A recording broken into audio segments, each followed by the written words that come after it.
I started biking about 4 years ago when I was diagnosed with WPW, it's a heart condition, and my doctor said that I could either have a surgery to fix it or I could get on a pretty strict exercise plan.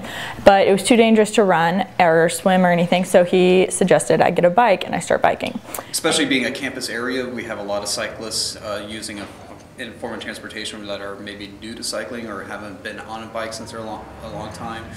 It is a law that you need to be off the sidewalk in the downtown area, so if you're forced to ride in the street, not everyone's comfortable riding traffic.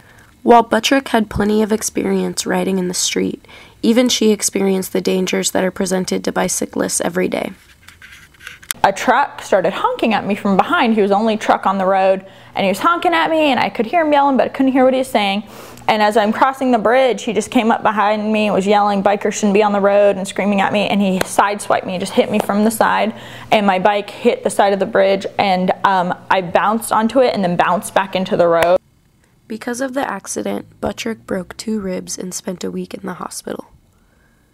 I'm a commuter as well as a competitive racer, so I was just angry that cars could, people that are driving could be so rude, especially when, at least I know I follow the rules of the road. I know some bikers don't, and it can be frustrating, but that's why it takes education on both the part of the auto drivers and the bicyclists.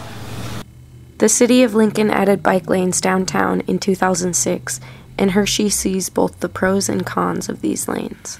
Not all bike lanes are created equally. I mean, I'm a big proponent of bike lanes in general. There are good lanes and there are bad lanes. Ours definitely are on the bad side because of their placement.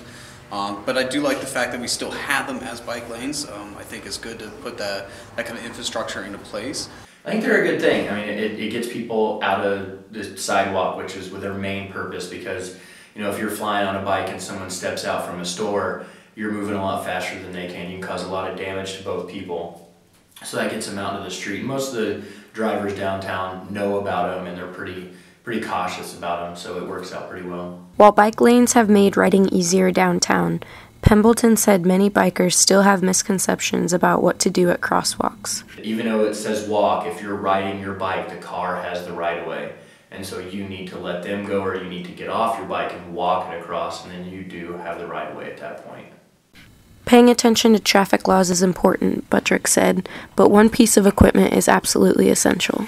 I can't even stress how important a helmet is. I could have easily had brain hemorrhaging if I hadn't been wearing a helmet during that bike accident. UNL police officers investigate 1 to 2 bicycle accidents on campus per year, according to Pembleton, but these incidents can be easily prevented with proper education. When you are a part of traffic, so you should act like a part of traffic. I mean, when simple as coming to a stop sign, stop. Obey traffic laws. If you're riding, just pay attention. Don't have your iPod on if you're biking, around campus you can hear.